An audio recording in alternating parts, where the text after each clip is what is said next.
આપણે બનાવીએ છીએ પીઝા કપ. પીઝા કપ માટે 1 કપ મગની દાળ. મગની દાળને સારી રીતે 2 થી 3 વાર પાણીથી ધોઈ લેવી.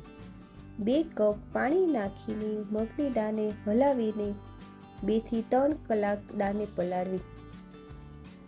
2 થી 3 કલાક પલાળેલી દાળને મિક્સર જારમાં નાખવી અને 2 લીલા મરચાં નાખવા.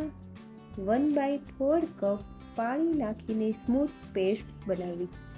બેટરને આપણે એક બાઉલમાં કાઢી લેવું અને 1 ચમચી મીઠું નાખીને સારી રીતે હલાવી લેવું અને 1/4 ચમચી ઈનો નાખવું.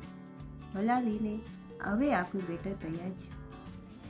હવે આપણે સ્ટફિંગ બનાવવા માટે 4 મોટા ટમેટાના બી કાઢીને નાના કટકા કરવા, 2 કેપ્સિકમ લઈને નાના કટકા કરવા, 100 ગ્રામ ખમણેલું પનીર લેવું અને સારી રીતે હલાવીને 1 ચમચી ચીલી ફ્લેક્સ નાખવું, 1 ચમચી ઓરેગાનો નાખવું અને સારી રીતે હલાવીને આપનું સ્ટફિંગ તૈયાર છે.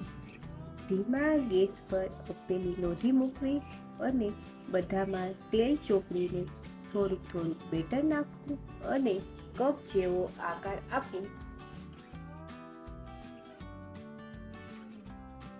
અને બધામાં પીઝા સોસ ચોપડવું. 1 ચમચી સ્ટફિંગ નાખવું અને બધામાં મોઝેલા ચીઝ નાખવું અને 1 બ્લેક ઓઇલ નાખવું. ચીલી ફ્લેક્સ અને ઓરેગાનોથી સ્પ્રિંકલ કરવું. ધીમા ગેસ પર 2 મિનિટ ઢાંકીને રાખવું અને હવે આપણા પીઝા કપ રેડી છે. હવે બધા પીઝા કપ કમ્પ્લીટ છે. એક કરીને બધા પીઝા કપ કાઢી લેવા અને પીઝા સોસ સાથે સર્વ કરો.